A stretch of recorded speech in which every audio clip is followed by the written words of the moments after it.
November 1922, the Valley of the Kings. Howard Carter's team breaks the seal on the tomb of a young pharaoh named Tutankhamun, dead more than 3,000 years. Inside, gold, chariots, a death mask, and among the offerings meant to feed the king in the next world, sealed clay jars. Inside those jars, researchers later reported, was honey, still soft, still faintly gold, still, by most accounts, fit to eat. Everything else in that tomb had turned to dust. The linen had crumbled. The wood had rotted through. The king himself was bone. The honey hadn't. This is the history of honey, the one food that simply refuses to die, and the story of how something this small has outlasted every empire that ever claimed it. That story does not begin in a tomb. It begins on a cliff face 8,000 years earlier, with someone about to do something reckless for a mouthful of something sweet.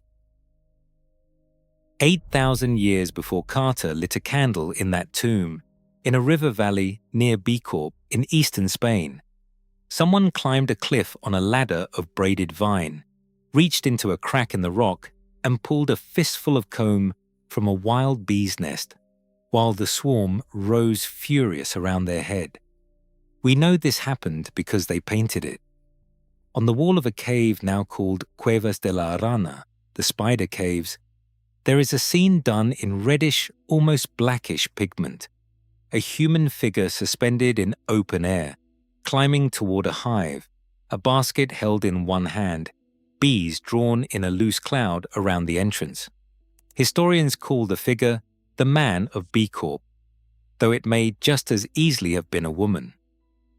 It was rediscovered in the early 1900s by a local school teacher named Yome Gari I Poch, and it is, by most estimates, roughly 8,000 years old. The oldest known image of a human being gathering honey anywhere in the world. Think about what that painting is actually showing. Not a farmer tending a field, not a herder walking behind livestock, a person hanging off bare rock, arms shaking, smoke and stings, and a long fall all live possibilities for something that was not food in any ordinary sense. Below, on the valley floor, someone else was probably watching, ready to catch a dropped basket or raise the alarm if the climber lost their grip. It could not fill a stomach the way meat or grain could. It offered almost nothing but sweetness, and raw, concentrated sweetness barely exists anywhere else in nature. Wild fruit has a little. Honey has it thick, dripping, and immediate, straight off a broken comb still warm from the sun on the rock, the wax faintly bitter, the honey itself running down a wrist before anyone could think to save it. That is honey's origin story in miniature. It was never a necessity. Nobody needed it to survive the way they needed a harvest of grain. They wanted it. They wanted it badly enough to climb. For thousands of years after that painting was made, honey stayed exactly that, a wild, dangerous prize, stolen rather than grown. Hunter-gatherers smoked hives out of hollow logs and stone crevices and ate what they found before the bees could regroup and swarm. Nobody owned a hive. Nobody farmed one. There was only the climb, the smoke, and the taste. Then, around the 3rd millennium before the Common Era, on the banks of a river a continent away, someone stopped stealing honey from wild bees entirely and started keeping them instead. That river was the Nile, and the civilization that grew up along it took beekeeping further than anyone before it. By around 2400 BCE, Egyptian temple walls already showed men blowing smoke into hives and pressing comb into jars, and by the height of the pharaonic period, honey had become something close to sacred currency. Egyptians believed bees had been born from the tears of the sun god Ra, weeping as they fell to earth. Pharaohs carried the formal title Lord of Bees. The bee itself was the emblem of Lower Egypt, stamped on royal seals. None of this was symbolic only. Beekeepers built long tubular hives out of Nile mud and reed, loaded them onto rafts, and floated them up and down the river, so the bees could follow the flowering seasons from one end of Egypt to the other. An early working form of migratory beekeeping, thousands of years before anyone gave it that name. Temple priests burned scented offerings near the hive mouths to calm the bees before opening them, an early smoky version of what beekeepers still do today. Honey paid temple offerings. It paid taxes. And when a king died, it went into the tomb with him, which is exactly what would still be sitting, untouched, in Tutankhamun's burial chamber more than 3,000 years later. Honey's rise did not stop at the Mediterranean's edge. In Greece, by 594 BCE, beekeeping around Athens had grown so dense and so profitable that the lawmaker Solon passed a formal statute. No new hive could be set up within 300 feet of an existing one to keep beekeepers from fighting over the best foraging ground. Mount Hymettus, just outside the city, became famous for its thyme-scented honey, prized enough that beekeepers competed for space on its slopes. Greek myth credited a minor god, Aristotle, with inventing the craft, and Greek drinking culture ran on mead, a fermented honey wine that predated wine itself by so long that the classical Greek phrase for being drunk translated literally to being honey intoxicated. Athenian beekeepers hauled their painted clay hives up onto rooftops and set them wherever the thyme grew thickest, and by evening the whole hillside would have hummed with it. Aristotle went further than admiration. He built a glass-sided hive so he could actually watch the bees work, and wrote down what he saw closely enough that his notes on hive behavior were still being cited by naturalists more than 2,000 years later. Physicians took the substance just as seriously as the poets did. Hippocratic medicine mixed honey with water into a drink called hydromel, and with vinegar into oxymel, prescribing both for fevers, wounds, and coughs, treatments that would echo, almost unchanged, into modern medicine 2,500 years later. By this point, honey was not a regional curiosity. It was currency, medicine, myth, and tax revenue, spread across 2 continents and worshipped in at least one religion as literal divine tears. It had no rival. Nothing else on earth tasted like that, and nothing else was so completely trusted. That trust was about to be tested by something that looked exactly like every other jar of honey, and wasn't. In 401 BCE, a Greek mercenary army of roughly 10,000 men, led by the historian and soldier Xenophon, was marching home through the mountains near modern-day Trabzon, in what is now Turkey, when they came across wild hives loaded with honey. Hungry, they ate as much as they could carry. Within hours, hundreds of them could not stand. They vomited. Their bowels emptied uncontrollably. Men who had eaten a little acted simply wildly drunk. Men who had eaten a lot lay on the ground, some of them, in Xenophon's own account, looking close to death. For a full day, an army that had marched through hostile territory without losing a battle lay scattered across a hillside as if it had just been crushed in one. It hadn't been poisoned by an enemy. It had been poisoned by the local bees, which fed on the nectar of a species of rhododendron loaded with a neurotoxin, now called gryanotoxin. The honey tasted normal enough to eat in quantity. It was not normal at all. 3 centuries later, someone weaponized that same fact on purpose. In 65 BCE, the Roman general Pompey marched his legions through the same region, chasing King Mithridates VI of Pontus, a ruler so obsessed with poison and its antidotes that he reportedly dosed himself with small amounts of toxin for years to build immunity. Mithridates could not stop Pompey's army in open battle, so his allies in the mountains, a people called the Heptacometes, did something quieter. They filled bowls with the local mad honey and left them along the road the Romans were marching. The soldiers drank. The honey was dark, reddish, thicker than what they were used to, sweet enough that nobody stopped to ask why it had been left sitting in bowls along an empty road. They lost their balance, then their senses, and while they lay helpless in the dirt, the Heptacometes came down from the tree forts where they lived and killed them. 3 maniples of Roman soldiers, something close to 1,500 men, died to a food they had trusted their whole lives.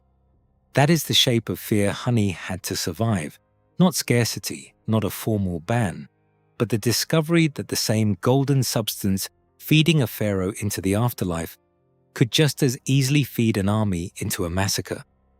Honey came out the other side of that fear still trusted, still sacred, still spreading. Its real threat, it would turn out, was never a rival army. It was a rival sweetness, one that did not even exist yet on any map a Roman or a Greek had ever drawn.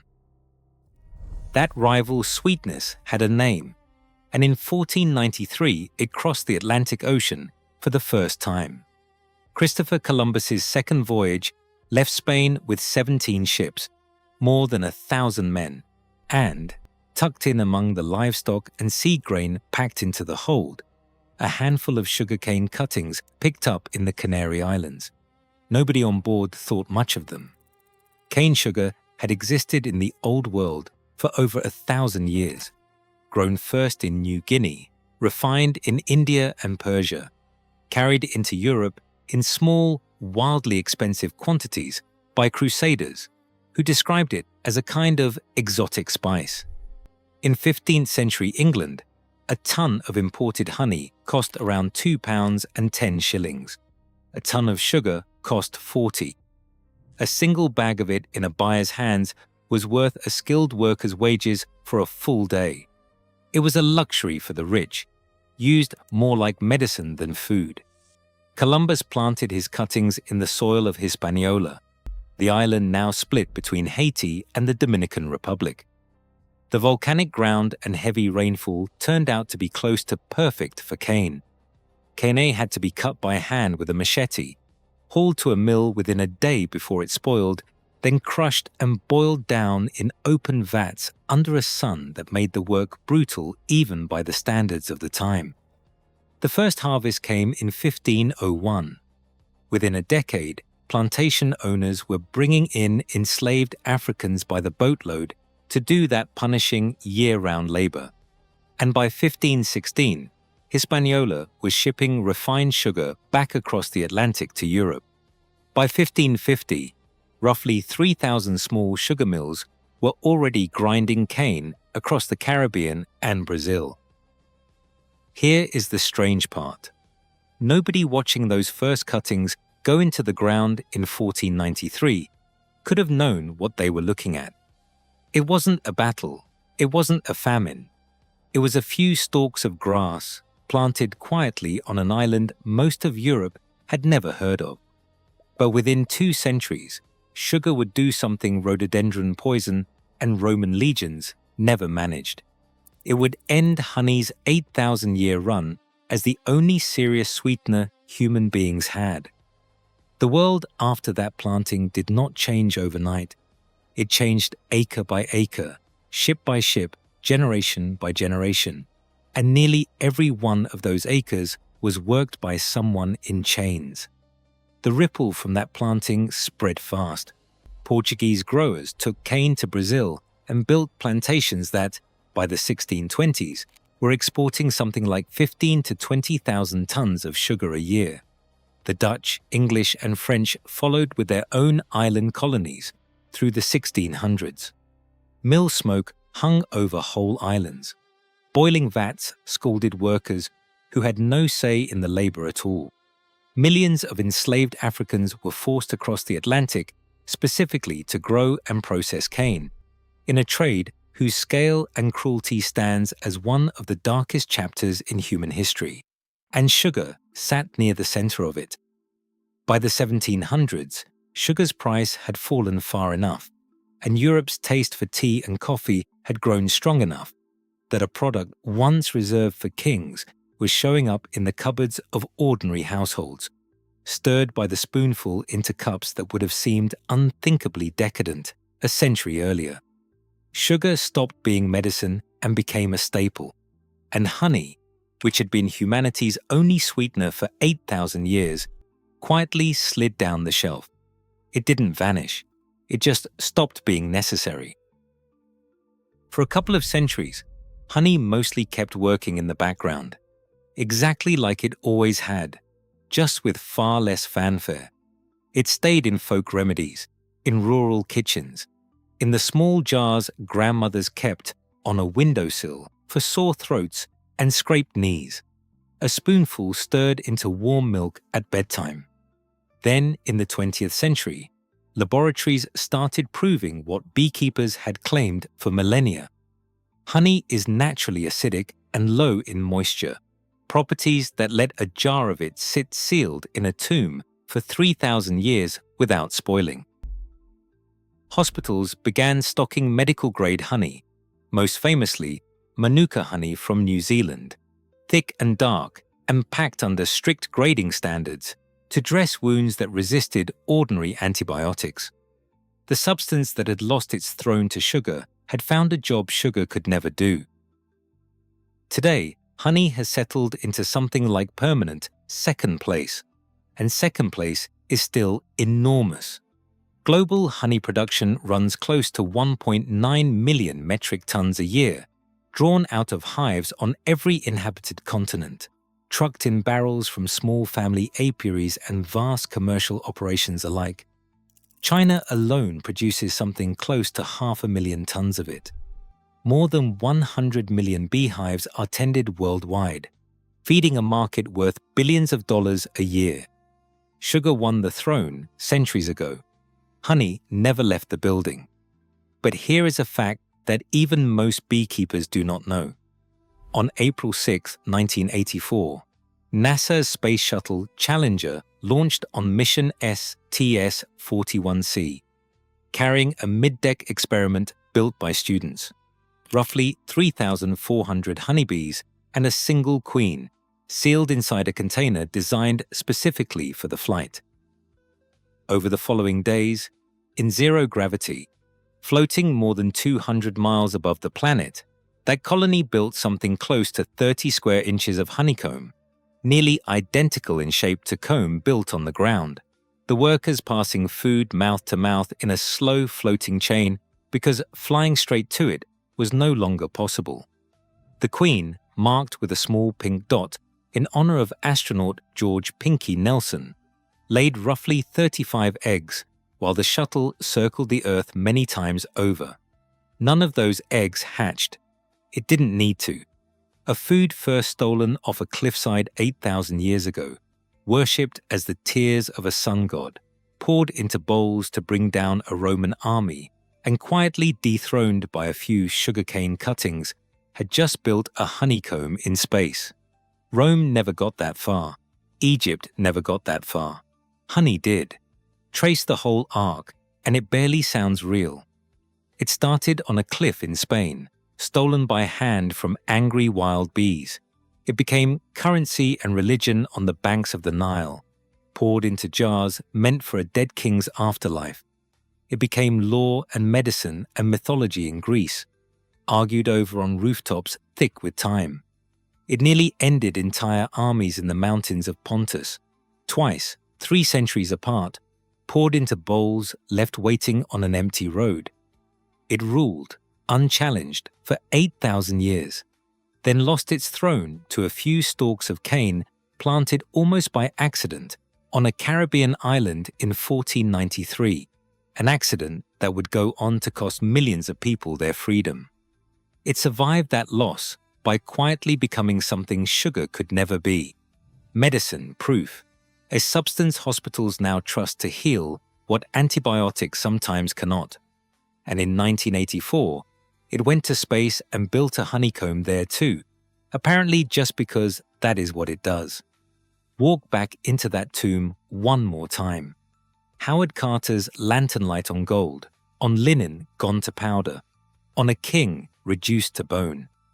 And there, sitting in a sealed jar, untouched by 3,000 years of silence, was the one thing in the entire chamber that time had failed to break. Everything else in that tomb had turned to dust. Egypt fell, Rome fell. Sugar took the throne, and centuries came and went while nobody was watching. The honey never did. If any part of that surprised you, the space bees especially, tell me which one down in the comments. And if you want more stories like this, one food, one impossible history, hit subscribe. There is a lot more where this came from.